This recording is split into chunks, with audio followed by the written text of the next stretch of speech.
Welcome back to mainstream with Harpreet Singh Toor. आप सब ਨੂੰ ਪਿਆਰ ਭਰੀ ਸਤਿ ਸ਼੍ਰੀ ਅਕਾਲ, ਨਮਸਕਾਰ, ਆਦਾਬ and ਸ਼ਲੋਮ।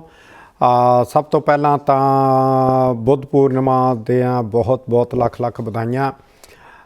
It is one of those auspicious occasion and my heartiest congratulations to everybody who celebrates that, including us.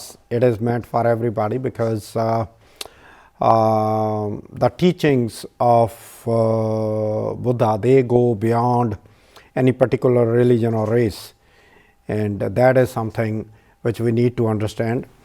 And that also brings me to my mind, even though we are going to talk about the happenings here in the United States and New York City particularly, where the former president Donald Trump has been charged with the felony charges, 34 counts, which later on we will also discuss today. But I want to let you know that here in New York State, that the law basically in the United States, some of the laws, they vary from state to state. There are some states where they allow you to marry a girl when she's less than 18 years of age, about 16 years of age. They allow certain things, but not in New York State. New York State has its own parameters like every other state. And based on what happened here, he committed felony. And we're going to talk about one of our old friend who has always been handy, and today also he came in handy. To discuss about it, let's first say welcome him on the show. Charlie, are you there? Hi, I'm here, Harpreet. How are you? Good. Thanks for chipping in at the last moment. First of all, this is historic that a former president of United States is being charged with the felony charges, which basically is uncharted territory, and we don't know where we will end up. But some of the comparisons are already being made, including one of the comparison where Trump hired an attorney who actually defended Manafort.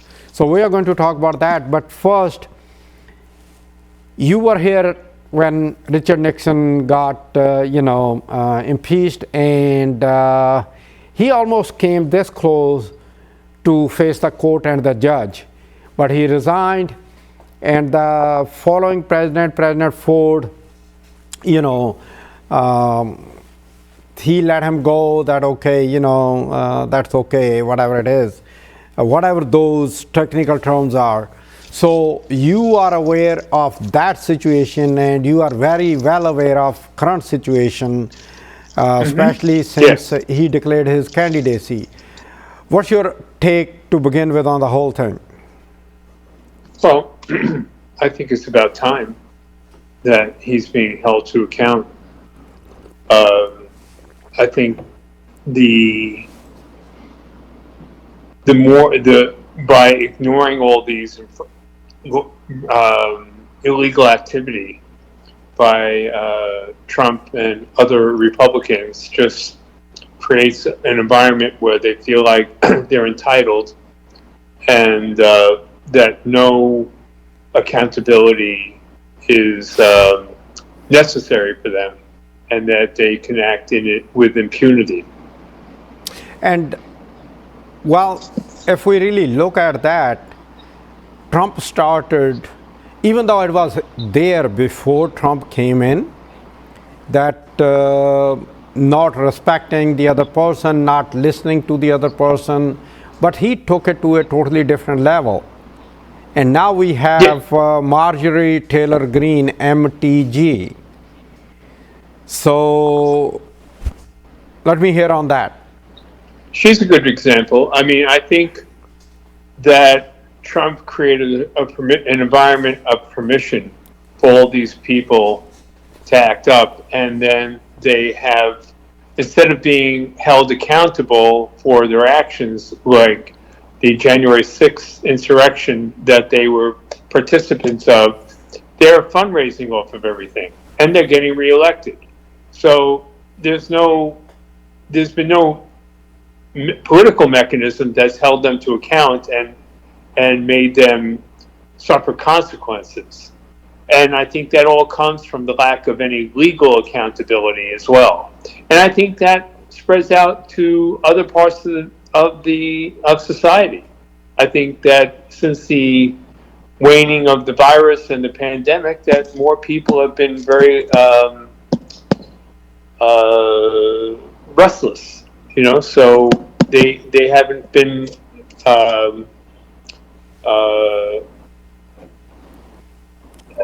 the civil, things are not as civil around the streets as it used to be. The civility is gone from the general discourse, the public discourse, if right. That's what you're looking at. And also Trump has made it a lot, not only the behavior, but the language is a lot coarser than it ever was before.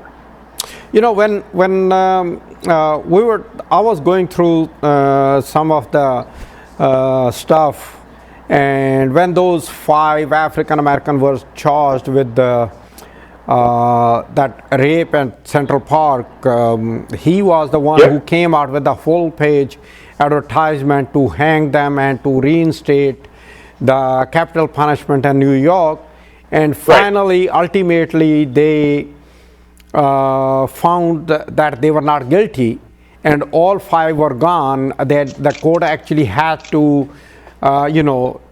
declare that no, they were not the people who did it. They were not who committed the crime, and there was no remorse on the part of Trump. And for me, I look at it and I say to myself and to the other people that how just because you look different and your color is different, or you may have a turban or beard on your head like I do, so I can always put you down because I happen to be a white person. Yeah, I mean, and you have to go back to 33 years then when that happened.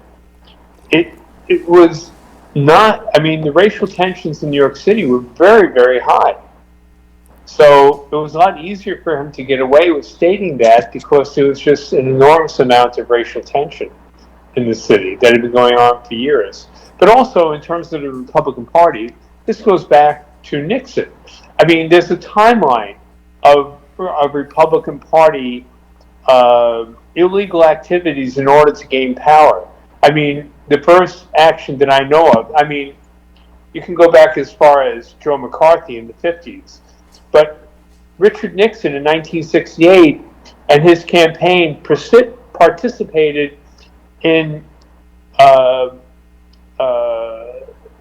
interfering with the peace talks, the Vietnamese peace talks. And President Johnson at the time got wind of this, and he called in the minority leader of the Republican minority leader, and he told them, he said Johnson didn't want to create waves and really, put his finger on the election. But he told them, he said, listen, this is treason. Stop it. But it was buried. I mean, this came out in Johnson's papers later, maybe 20 years later, something like that. I'm not really sure of the timeline. But then, so then you have Nixon coming out and doing the Watergate break-in, which was to affect the 1972 election, the second election that he had. Okay, then you have, fast forward to him almost being impeached and resigning and then getting pardoned. Carter gets in. Then you have the Iranian hostages that were taken. And the Iranians decided that they were going to screw around with Carter, and Reagan's people got involved with the Iranians and delayed the release of the hostages in order to help Reagan get elected. And there was a tacit promise that was made is that they would help get they would help the Iranians get arms. And that's what happened. The Iranian Contra scandal broke out. And then, you keep going. I mean, maybe Bush Sr. was the only legitimate president that got elected. Then you go to 2000 and how Jeb Bush was governor of Florida, and used the voting rolls to to clear out so many people that, I mean, a couple 100,000 people, I believe, maybe it was a little less than 200,000 people, but the whole race then was decided by 500 people, 500 votes in the state of Florida. Okay, so that was in dispute. Okay, and and they were the popular loser in the popular vote loser. Then you fast forward to 2016 and what Trump did with the Russians, and then he tried it again in 2020. So there's a pattern of this going on that hopefully this is the first step towards stopping that, and holding the Republican Party in general accountable for all their misdeeds. Because they're not going to stop until somebody throws them in jail. Yeah, Charlie, we have to go for a break. After the break, we will continue, because I want to also discuss that what the Democrats need to do to counter what the Republicans are doing right after the break.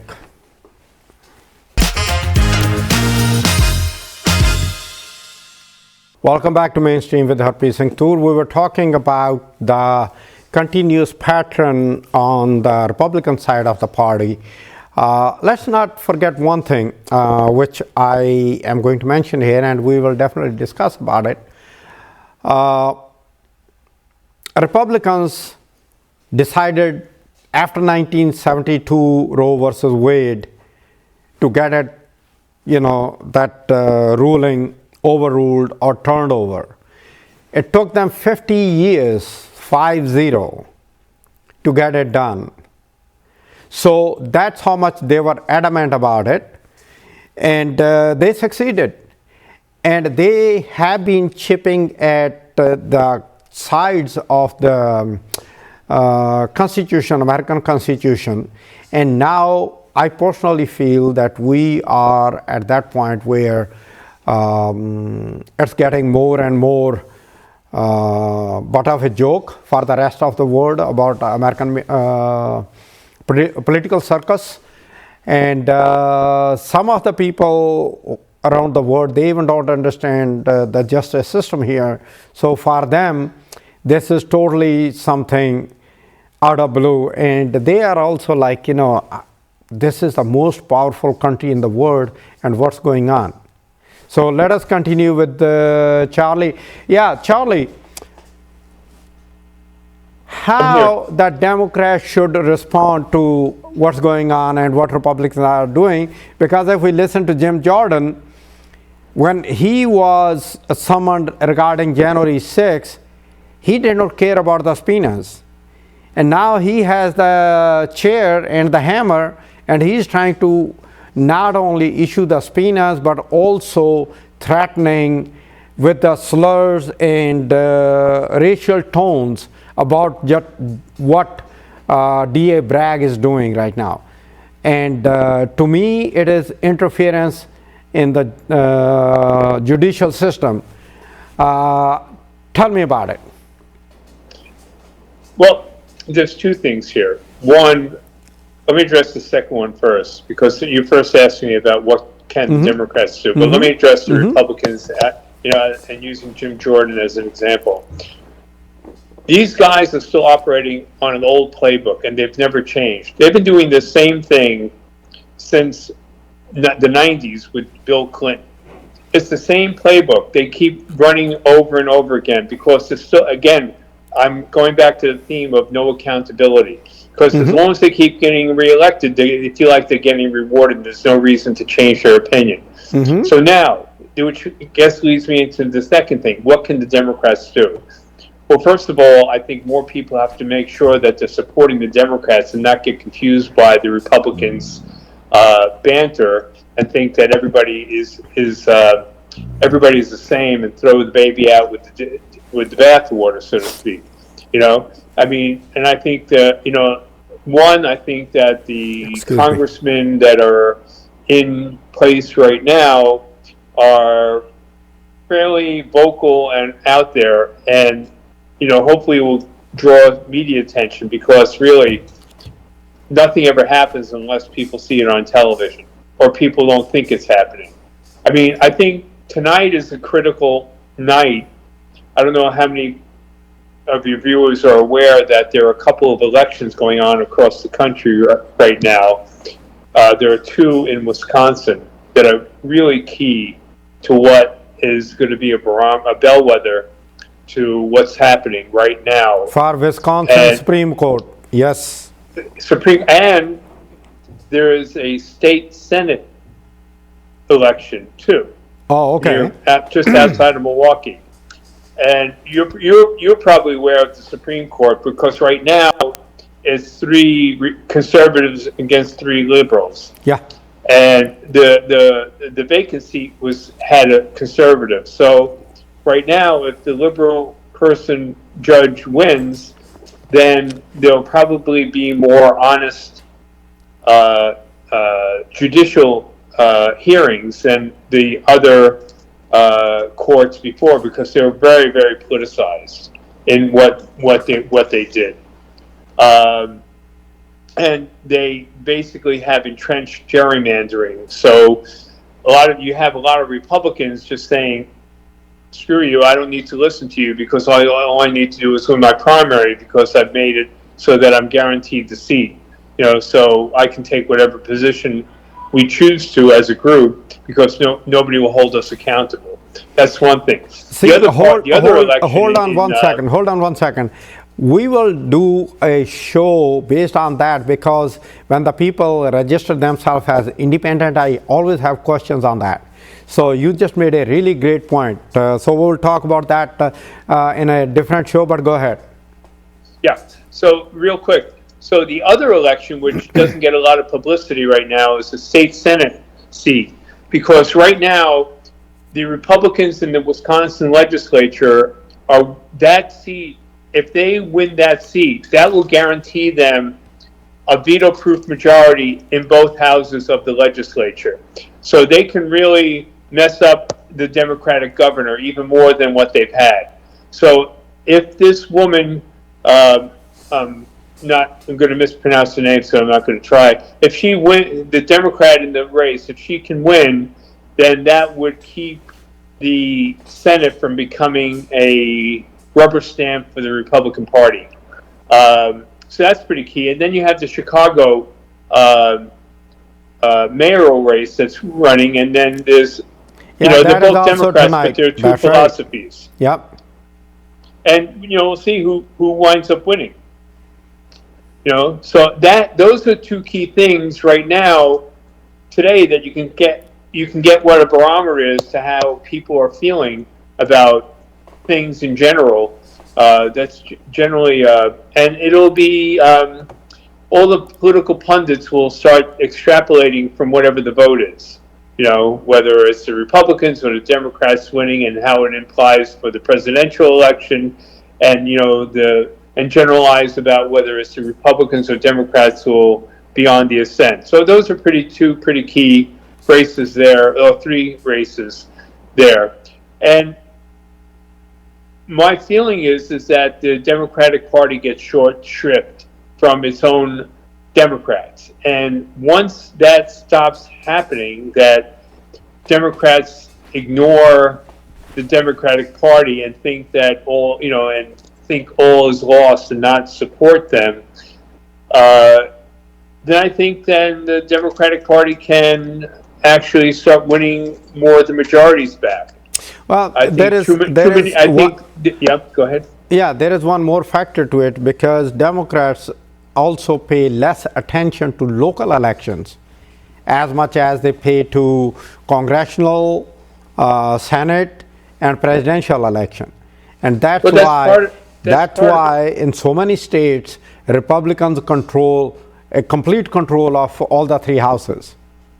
Yeah, they've perfected minority rule, and they knew they knew they were going to be in the minority after 2008 when Obama swept.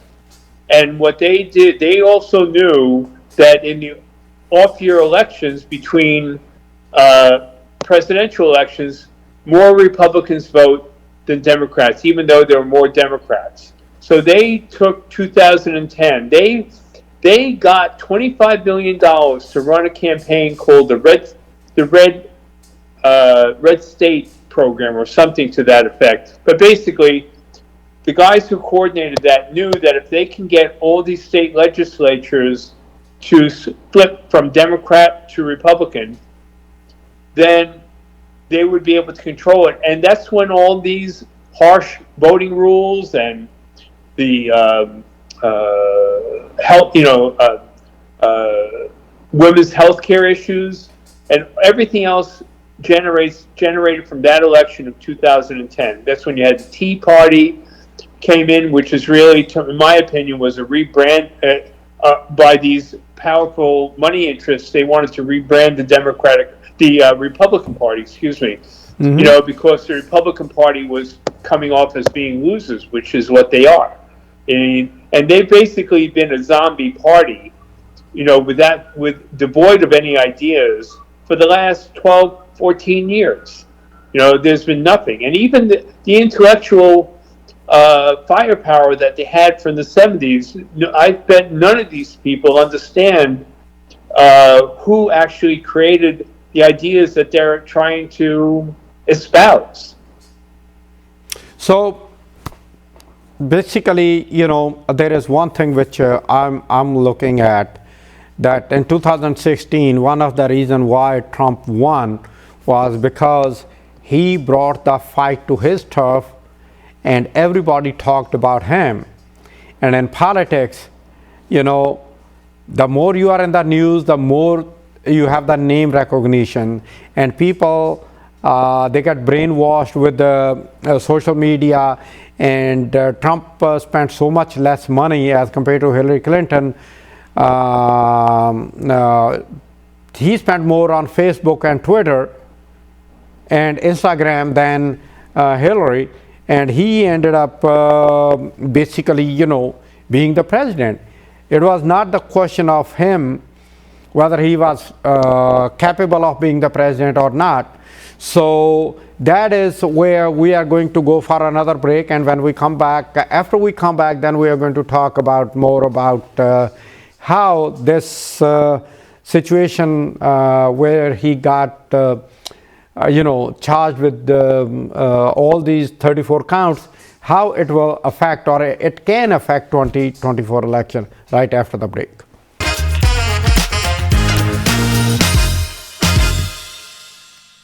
Welcome back to Mainstream with Harpreet Singh Toor, and we are going to start right where we left. We took the break.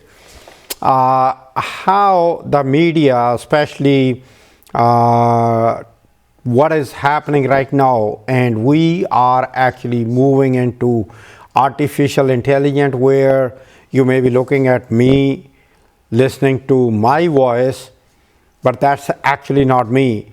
And how Trump, he can use all that, like what he did in 2016, he can do something like that, or the whole group behind him who are supporting him, they can do something like that in 2024 election. So let us continue right there. So Charlie, you heard me with artificial intelligence on the move, and also everybody playing on Trump's ground right now. It is all over, doesn't matter where, whether you look at the Fox, you look at MSNBC, CNN, ABC, CBS, NBC, you name the channel, you name the social platform, they're talking about Trump. So definitely his name recognition is beyond, way beyond anybody else's name recognition. And what would stop the Republicans or the people who actually support Trump to use the artificial intelligence and put the words in my mouth which I had never said, and then make the people believe it, like they are pushing 2020 election that he never lost. But at the same time, nobody talks about that. How come if he did not lose, then how come they have so many elected Republicans in the House and the Senate? Nobody talks about it. Right. I mean, that they keep complaining that the election was rigged and there were all these false votes, and they're complaining about the voting systems, and they completely ignore the fact that they got elected on the same voting systems with the votes that were counted, but they never questioned their own election. They're only questioning the election of the non-election of Joe Trump. Biden, the president. Well, yeah, Biden, they don't think he's legitimately elected, but they don't Yeah. consider anybody else, you take Marjorie Taylor Greene. I'm sure she doesn't think that Biden legitimately won Georgia, but yet those same machines that elected her were the ones that were counting up Joe Biden's votes. So, it's ridiculous because, again, I go back to the fact that they act like they act with impunity because nobody has ever held them accountable. And since they keep winning elections and raising money from it, then they're just going to keep doing it until they start losing elections. That's why it's very important for Well, it is like people who are Democrats yeah. need to vote in every election. It doesn't matter what the office is. Just go out and vote Democratic. But then, it is like I was actually watching one of the video with the artificial intelligence. That's what I want your thoughts on, because you are so much involved in Hollywood and stunts and everything, and you may know maybe a bit more than what I know. My question is, at this press reporter using artificial intelligence made a call to his mom and dad in Ireland. They could not recognize him. They felt like that there is something funny about the sound, but they didn't recognize that it is the computer which is talking to them. I'm sorry, who did you kind of garbled on who are you referring to? It was a computer using artificial intelligence. Yes, I heard that. Using that their voice to his parents, who never recognized that it is their son. They felt something is amiss. Oh. But they thought that they are talking to their own son, till the son came on the screen and he said, "Mom, Dad, it was AI, not me." So where we are heading, because Hollywood always comes up with all these fascinating things, look at Star Wars movies in late 70s, and now almost 50 years later or 40 years later, we are seeing so many things which look like what they predicted in Star Wars. So where do Hollywood stands, if I may ask you, on AI and how it can affect Trump's 2024 presidential election? Well, I think those are two different questions. And one, I'm not really clear on how it was positioned on AI in particular, but in terms of technology, Hollywood and doing visual narratives will always take advantage of whatever technology is there. But then it's also put in the context of not being a reality.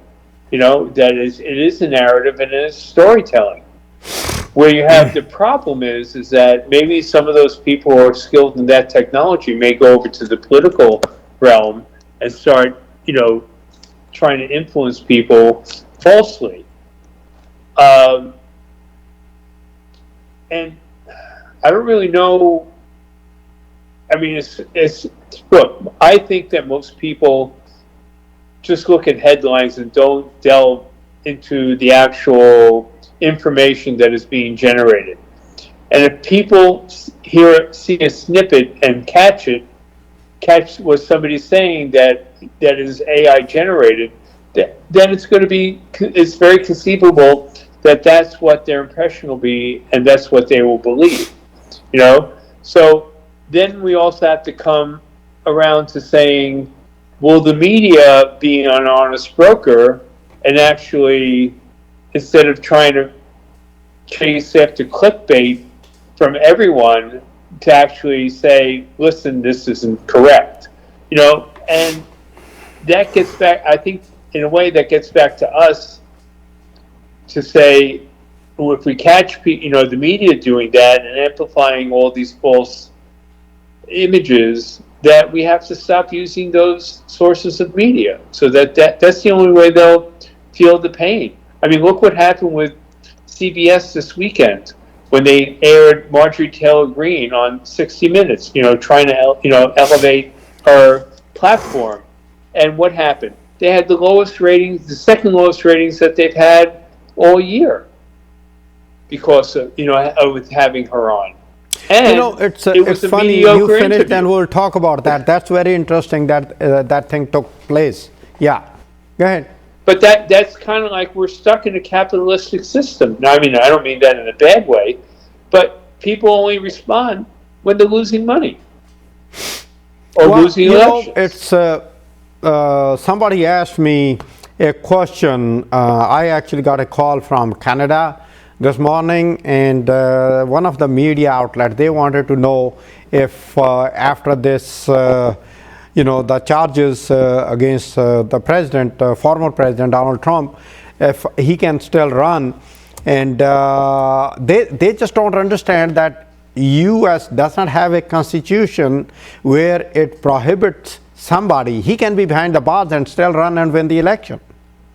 Correct me if I'm wrong. No, that is correct. The only time they're prohibited, I think it's the 14th Amendment, where if you incite an insurrection, like they did in the Civil War, then you can be prohibited from running for federal office. But he's not being indicted on that. He's being indicted on state charges for campaign finance, violation of business and campaign finance laws. So yeah, he could still run. I mean, I think it was 1919 or 1918 when Eugene Debs, who was a socialist, ran from prison, and he got about 1 million votes. So now the other part of it is if he is a convicted felon, can he actually vote for himself? Because there are laws that prohibit felons from voting. Well, that is true. But then he may not be able if to you vote go in to Florida, that's where he's a resident now. If you go to Florida, where he lives now at Mar-a-Lago, we have the governor DeSantis, who actually is arresting those people who were legally, technically were allowed to vote, but he made them as an example. Even though he lost in the court, but nobody paid any attention that DeSantis lost in the court. But in the media, it was all over, Mr. So-and-so was not allowed to vote and he got red-handed voting. And when the officer arrested him, officer told him, hey, buddy, in the court, the whole case is going to get dismissed. There is nothing I can do. I have to arrest you, Yeah, but DeSantis got what he wanted. One, he had his voting police in effect.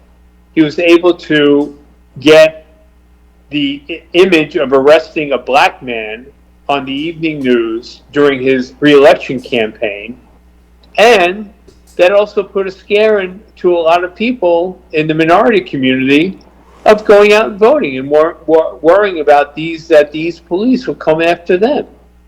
So yeah, he could have cared. I don't think he cared less that the arrests were thrown out. He got what he wanted. Yeah, there is another caveat which he just added to the whole scenario in Florida by signing this law where you can buy the gun, concealed weapon. You do not need any background checks. You don't need any training. You don't need anything, and you can have a gun on you. Okay, and now just consider, had this thing, what is in Florida, been here in in New York State, especially in New York City, where would we have been standing today, based on that? Just I'm not following that last question. Okay, we are going to take a little break here. After the break, I will repeat my question. It is about the change in the Florida law about carrying the gun, concealed weapon, and that's what we're going to talk. And when we come back, we are going to talk about that, and also we will just speculate how this whole thing can end. We don't know yet, but right after the break, we'll try to say something on that. Welcome back to Mainstream with Harpreet Singh Toor. As you have heard, Trump got charged with 34 felony counts. It's not misdemeanor. These are felony. At the beginning, they were talking about a few felony and some other charges. And Stormy Daniels is probably just one of them. I haven't read all the charges, but it definitely has created a history. Now we're talking about Trump being charged in New York City.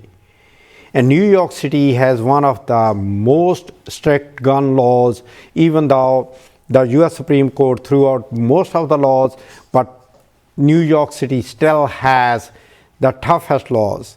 Now we have two sides. One is Marjorie Taylor Greene, marshaling MAGA crowd, and on the other side we have the New Yorkers who just take a lot of things in stride. So we are going to talk about had this been in Florida, how it would have happened. So Charlie, yes, with this new law in Florida, which Governor DeSantis signed only, I think, yesterday, or behind the closed doors, where he allowed concealed weapons to be carried. You do not need any background check to buy it. You don't need any formal training, and you do not need any license. So I just want you to speculate, if we had that kind of laws here in New York City, what kind of situation it would have been right here. Oh, well, for here it would be a mess to have. But that's what they're trying. That's what the conservatives are trying to do here. There's been a lot of challenges to the licensing and concealed carry laws that we have in New York State. I mean, they're still being challenged. I mean, the Supreme Court ruled against us for that. And that's all been structured over the last 50 years of trying to take over the courts, because I think there were so many in the late 50s, 60s, and early 70s, the courts had a more liberal bent, even though there were still conservatives on the court, that they made a concentrated effort to make sure that all of the court system was rigged. And that's what I call it, being rigged, when they're funneling their ideologues into the court system, so that when they know that they can't win by getting enough people elected and having the legislature elect stuff, create laws, that the courts will overturn it. It's exactly the argument that they were using back 50 years ago, when they're saying, we don't want courts making laws. We don't want liberal courts making laws for us. I mean, that was when they were legislating integration, because they didn't want, and people going to, setting up private schools to avoid public schools, and so that they were legislating busing to take care of that, so that they had, education was equal, not separate and equal. So that's, getting it back to what it would mean for New York. I think it would just be, would have been a mess. I mean, as it is, I think people here in New York are fairly informed, because you take somebody like Marjorie Taylor Greene. She thought she was going to have a platform to campaign for Trump and also fundraise, and she lasted 5 minutes because the entire crowd downtown was against her and kept blowing whistles, and they had to escort her out of the crowd. Not that the crowd was, violent. Yeah, but for me, the question again, it goes down to, at the beginning of our show, that the civility is gone. We don't have that kind of discourse where you can have respectful dialogue. I always say about Mitch McConnell, I love him, but I don't like his policies. And in this whole scenario, if we really look at it, he hasn't made a single statement. He has just made one thing, that let the law take its own course, and that too very mildly, which means he doesn't want to throw himself into this conversation, but at the same time he's sending out a message that slow down, calm down, listen, watch. And in the House we have Kevin McCarthy, which is trying to bring back McCarthyism again into the House. We are about to wrap up the show. Your final thoughts on that? Well, I mean, it comes down to politics.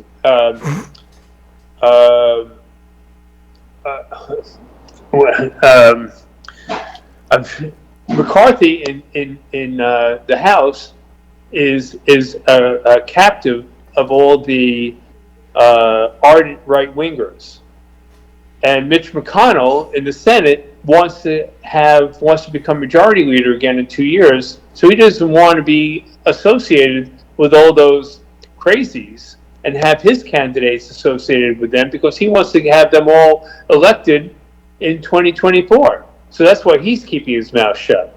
I mean, it really, in a way, it's sort of like, what are the rewards and what are the punishments? So that's what he, sometimes it's money, sometimes it's votes.